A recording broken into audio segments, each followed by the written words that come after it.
नमस्कार, मैं हरिशंकर यादव माउंट ओलिवेट उच्चतर माध्यमिक विद्यालय में आप सबका हार्दिक स्वागत करता हूं। मैं आज इस वीडियो में लेकर आया हूं कक्षा 9वीं की क्षितिज पुस्तक के पाठ 2 जिसका शीर्षक है ल्हासा की ओर। ल्हासा की ओर के लेखक राहुल संकीर्त्यायन जी हैं।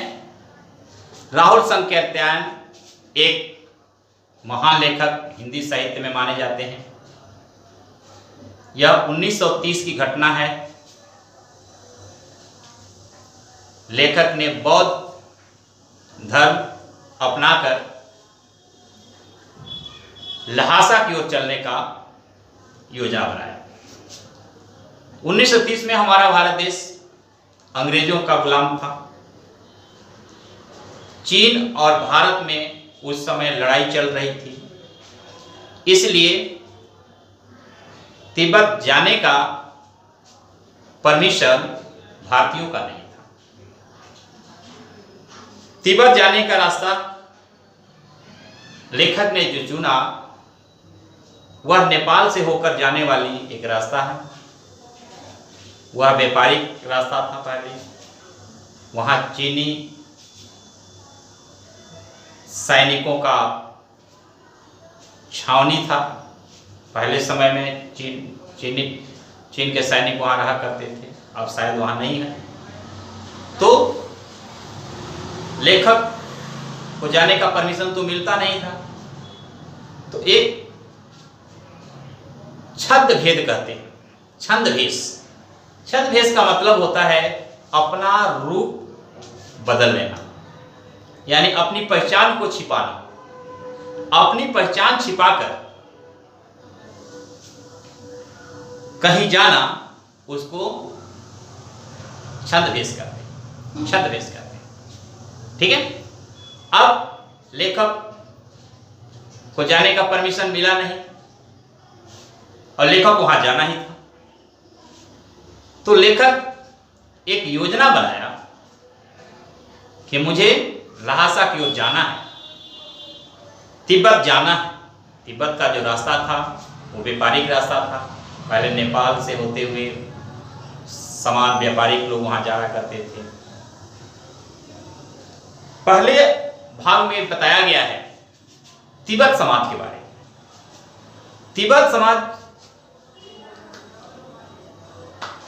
कि वहां प्रथा थी, बिल्कुल रूढ़िवादिता नहीं थी उनके अंदर। बहुत सभ्य लोग थे। वहां पर्दा प्रथा भी नहीं था। वहां के लोग इतने दयालु, इतने सेवामयी, कहिए सेवा भाव करने वाले, कि घर में एक अनजान व्यक्ति भी वहां पहुंच जाता था तो उनको खाना पीना रहने का स्थान मिल जाता था। लेखक को वहां जाने के लिए भिखमंगे का रूप लेना पड़ा। भिखमंगे के रूप लेकर के वहां पहुंचे। वहां जाने के बाद उनके एक दोस्त मिल गया जिसका नाम था सुमति। सुमति उस एरिया का जाना पहचाना था। वह एक मंगोल भिक्षुक था। वहां के लोगों को एक शब्द है गंडा बांटना। गंडा जो है एक कपड़े का बना हुआ एक ताबीज कह लीजिए, उसमें मंत्र पढ़ करके लोगों को पहनाया जाता था। वहाँ के लोग उन पर विश्वास करते थे। उनके अंदर जो है अलग प्रकार की एनर्जी मिल जाती थी। ताबीज है, ताबीज की तरह लोग मानते थे। जैसे हम लोग अपने समाज में ताबीज मानते हैं, यहाँ पर टोना नहीं होगा तो ये नहीं होगा, इससे सुरक्षा होगा, उसके सुरक्षा होगा, उसी तरह से वहाँ भी एक गंडा बांटना। तो सुमित जो है उस क्षेत्र के जजमानों के पास जाया करता था, गंडा बांटा करता था। गंडा खत्म होने के बाद दूसरे कपड़े लेकर के फिर उस पर मंत्र पढ़ करके उसको बांटा करता था। तो ये वहां की तिब्बत की समाज थी। लेखक वहां पहुंचता है सुमत के साथ, तो वहां के लोग एक भिखमंगे के रूप में होते हुए भी रहने का बहुत अच्छा स्थान दिया, चाय पिलाया। वहां की एक विशेषता यह है, वहां की सबसे पेयजल चाय। वहां की चाय हम लोगों की चाय से थोड़ी सी अलग है। उसका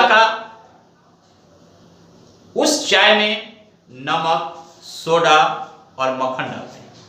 वहां के लोग इतने दयालु थे, या दयालु होंगे भी, आज भी होंगे। अब प्रथा है नहीं है तो कवि ने अपना वृतांत लिखा है, तो यात्रा वृतांत है। लहासा की ओर एक यात्रा वृतांत है, लेखक अपनी यात्रा के बारे में वर्णन किया है। तो इस प्रकार से वहां के बारे में मैं बताना चाहता हूं कि वहां के लोग, लेखक को अच्छा मान सम्मान मिला। और इसमें और एक बार कहा गया है कि जब वहां से 5 साल बाद लौटने के बाद वेशभूषा में भद्र वेश में होने के बाद भी वहां के लोग उनको रहने का स्थान नहीं दिया। भिखमंगे के रूप में रहने का तो स्थान दे दिया, लेकिन भद्र वेश में रहने का स्थान होने पर भी रहने का स्थान नहीं मिला। जानते हैं क्यों? उसका कारण था, वहां के लोग जो है शाम के समय जो है छंग पी करके नशे में मग्न हो जाते हैं। छंग एक प्रकार का नशीला पदार्थ होता है, जैसे सारू दराब जो दारू होता है, शराब होता है, उस प्रकार के वहां के छंग है, नशीला पदार्थ है। वो पी करके शाम के लोग जो है बेहोश हो जाते थे, इसलिए उसको कोई पहचानता नहीं। इधर से जाते समय तो लेखक भिखमंगे के भेष में थे, लेकिन वो समय से पहुंचे थे, कोई समय से पहले पहुंचे थे, तो उसको अच्छा तरह से लोग पहचानते थे। वहां की ये प्रथा बताया गया है, लेखक बताते हैं कि वहां के बहू भी अनजान से पर्दा नहीं करती, और जहां तक कि उनको आप कोई सामान दे दीजिए, चाय पीने बनाने के लिए मक्खन दे दीजिए, सोडा दे दीजिए, नमक दे दीजिए, वो अपने बर्तन में बना करके आपको पिला देती थी। अगर आपको शक हो कि हमारे मक्खन कोई कम न कर लें, तो आप चूल्हे के पास जाकर के बैठ सकते थे। इतना तक वहां के लोग परमिशन देते थे, इतना सभ्य व्यक्ति हैं वो लोग, तिब्बती समाज। अब यहां से पाठ स्टार्ट होता है। यहाँ तो अभी ओवरव्यू हम आपको बताएं कि क्या क्या होता है, समाज क्या कैसा होता है। उसके लिए मैं एक आपको पहले पाठ परिचय के बारे में सब बता दूं कि पाठ परिचय क्या है, इस लहासा की ओर का पाठ परिचय क्या है। इस यात्रा वृत्तांत में लेखक ने अपनी पहली तिब्बत यात्रा का एक महत्वपूर्ण अंश प्रस्तुत किया है। इस यात्रा वृत्तांत में लेखक ने अपनी पहली तिब्बत यात्रा का एक महत्वपूर्ण अंग प्रस्तुत किया है। सन 1930 में लेखक नेपाल के रास्ते तिब्बत गया था। उस समय भारत अंग्रेजों का गुलाम था। उस समय चीन और भारत में लड़ाई चल रहा था, जिसके चलते भारतीयों को तिब्बत जाने की अनुमति नहीं थी। लेकिन लेखक को तो वहां जाना ही था। वहां जाने के लिए उन्हें छद्म भेष का मतलब है भिखारी का रूप उन्होंने लिया, रूप धारण करना पड़ा। इस यात्रा वृत्तांत में उन्होंने तिब्बत समाज के बारे में जानकारी तो दी है, साथ ही साथ उन्होंने तिब्बत की राजधानी लहासा की ओर जाने वाली खतरनाक रास्तों का भी वर्णन किया है। ठीक है, तो ये इसका पाठ परिचय है। एक बार और थोड़ा सा बता देता हूं। इस यात्रा वृत्तांत में लेखक ने अपनी पहली तिब्बत यात्रा का एक महत्वपूर्ण अंश प्रस्तुत किया है। सन 1930 में लेखक नेपाल के रास्ते तिब्बत गया था। उस समय भारत अंग्रेजों का गुलाम था। उस समय चीन और भारत में लड़ाई चल रहा था, जिसके चलते भारतीयों का तिब्बत जाने का अनुमति नहीं थी। लेकिन लेखक को तो वहां जाना ही था। वहां जाने के लिए उन्हें भिखारी का रूप धारण करना पड़ा। इस यात्रा वृत्तांत में उन्होंने तिब्बत समाज के बारे में जानकारी तो दी ही, साथ ही साथ उन्होंने तिब्बत की राजधानी लहासा की ओर जाने वाली खतरनाक रास्तों का बड़ा ही रोमांचकारी ढंग से वर्णन किया है। अब ये तो रहा आपका पाठ परिचय। अब हम उसके बारे में थोड़ा सा पात्र परिचय के बारे में बताते हैं। कि पात्र परिचय से क्या होता है, कहानी का एक पूरा सारांश मिल जाता है। इस पाठ में कौन कौन से लोग पार्टिसिपेट किए हैं और किसका क्या क्या रोल है। तो यहां पर क्या क्या मुख्य बिंदु है उसके बारे में मैं बताना चाहता हूं। एक लेखक है राहुल संकृत्यायन और एक मंगोल भिक्षुक सुमति, जो लेखक का एक रास्ते का मित्र मिल गया। उसके बाद तिब्बत समाज के बारे में वर्णन किया गया है। तिब्बत समाज के बाद एक डांडा थोंगला, एक ऊंची पहाड़ी है, 16-17 फीट ऊंचाई तक है। उसके बाद लंगकोर, तिहड़ी, सेकर विहार, गंडा, पोथी, इन सब के बारे में वर्णन किया गया। तो अब इसको हम कैसे, इसका सारांश आपको बताने जा रहा हूं कि इस प्रकार के हम इस कहानी को, किसी भी कहानी को पढ़ने से पहले उसका बाहरी एरिया आपको लेना चाहिए कि इस कहानी में क्या क्या पात्र है, क्या क्या मुख्य बिंदु है। अगर मुख्य बिंदु और पात्र को अच्छी तरह से याद होता है तो कहानी बहुत आसान हो जाती है, इसीलिए मैंने इसको रखा। तो अब अपनी लहासा की ओर, कहानी की ओर चलते हैं। लहासा की ओर एक यात्रा वृतांत है, राहुल संकृत्यायन द्वारा लिखित। उन्होंने तिब्बत की यात्रा के बारे में अपना वर्णन किया है। 1930 की बात है। राहुल संकृत्यायन बौद्ध धर्म स्वीकार करने के बाद उन्होंने तिब्बत जाने का योजना बनाया। तिब्बत जाने के लिए नेपाल से होते हुए रास्ता, जो पहले व्यापारिक रास्ता भी था, भारत से सामान वहां जाया करता था। तो 1930 में हमारा देश अंग्रेजों के से पूरा गुलाम था। बाहर जाने का परमिशन नहीं था, अनुमति नहीं था। लेखक को तो वहां जाना ही था। उन्होंने भिखमंगे का रूप लिया और अपना रास्ता चुन लिया। लेखक ने जो रास्ता चुना वह रास्ता बहुत खतरनाक रास्ता था। वहां पहले चीनी सैनिक रहा करते थे, उनकी वहां छावनी थी। उस रास्ते से उन्होंने जाने का योजना बनाया। जब वहां पर गए तो सुमति जो था एक पंडित की तरह का मंगोल भिक्षुक था। वहां के जजमानों के साथ उसका अच्छा तालमेल था। बार बार हर बार जो है गंडा बांटने जाया करता था, तो सब लोग उसको जानते थे। सुमत के कारण जो है लेखक के भी वहाँ पर मान सम्मान हुआ। एक जगह पर उन्होंने रुका, रुकने के बाद दोनों वहाँ रुके और रुकने के बाद वहाँ के लोगों को बहुत मान सम्मान दिया, रहने का स्थान दिया। कहा भी जाता है कि भिखमंगे के भेष में भी सुमत और लेखक को रहने का स्थान मिला, उचित स्थान मिला। लेकिन 5 साल बाद लौटने के बाद उनको भद्र भेष में होने के बावजूद भी उनको रहने का स्थान नहीं मिला। ये प्रश्न भी आता है, क्योंकि भिखमंगे के भेष में गए थे तो वो सही समय से गए थे, लोग सोए नहीं थे। वहाँ की सभ्यता भी अच्छी है, अनजान लोगों को भी अपने जैसे व्यवहार करते हैं। अनजान लोगों को खाना पीना, चाय पिलाते थे। वहाँ के चाय हमारे चाय में थोड़ी सी अंतर, हम लोग जो दूध डालते हैं, चाय पत्ती डालते हैं। वहाँ के लोग जो है मक्खन डालते हैं, नमक डालते हैं, सोडा डालते हैं और बहुत स्वादिष्ट वहाँ का चाय बनता है। लेखक को पिलाया गया। कहा जाता है कि वहाँ के लोग इतने दयालु कि वहाँ की औरतें भी पर्दा नहीं करती थी, पर्दा सिस्टम नहीं था वहाँ पर। सबको सम्मान करते थे, मेहमान को देवता मानते थे, घर में बैठाकर उन्हें खाना खिलाते थे। तो इस प्रकार का वहाँ का तिब्बत समाज। और वहाँ के लोगों को एक था विशेष गुण का कहिए, अवगुण कहिए, कि शाम के समय वो छंग पी करके नशे में चूर हो जाते थे, उसके बाद किसी को नहीं पहचानते थे। तो उसी समय लेखक वहाँ पर लौटे थे तो उनको कोई पहचान नहीं पाया। खैर ये तो वहाँ की तिब्बत समाज की व्यवस्था थी। अब वहाँ के बाद जो है एक लेखक जो है डांडा थोंगला, एक ऊंची पहाड़ी का नाम है, स्थान है, बहुत 16-17 फीट ऊंचाई पर है। वहाँ पर लेखक जाने का प्लान योजना बनाया। वहाँ के रास्ता इतने संगीन थे कि जितने डाकू लुटेरे होते थे वो वहीं रहने का उनका स्थान था, क्योंकि वहाँ बिल्कुल जंगल था, सुनसान था, किसी को डर नहीं था। अब उनको आराम से वहाँ रहने देते थे।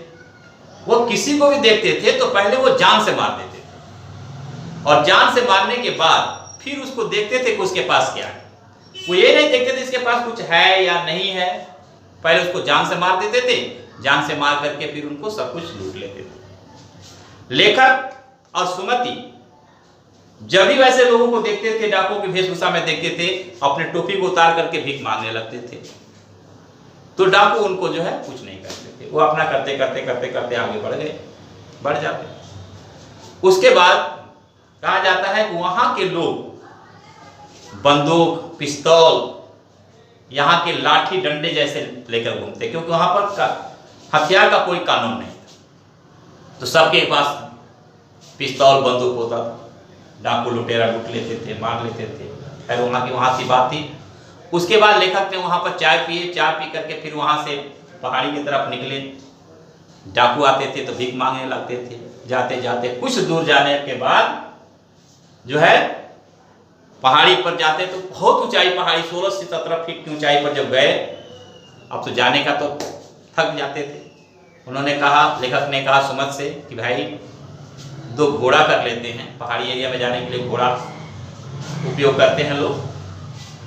तो एक दिन रुके, दूसरे दिन घोड़े पर दोनों चल के चढ़ते गए, बहुत पहाड़ी पर गए। वहाँ गए तो वहाँ पर पहाड़ी में यहाँ बर्फीली क्षेत्र है, यहाँ हरा हरा हरियाली क्षेत्र दिख रहा है, यानी पहाड़ी का प्राकृतिक सौंदर्य वहाँ का देख करके काफी लेखक और सुमति वहाँ आनंदित हुए।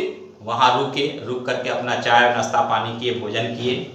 उसके बाद वो लंकोर में जाकर के ठहरे।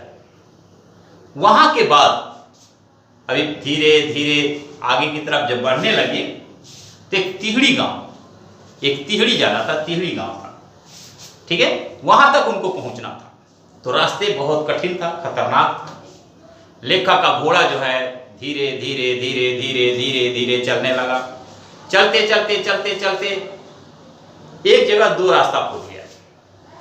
रास्ता फूटने के बाद लेखक को ये पता नहीं चला कि कौन रास्ता सही है, वो अपना गलत रास्ते पर चल दिए। सुमत का घोड़ा तेज चल रहा था, वो आगे बढ़ गया।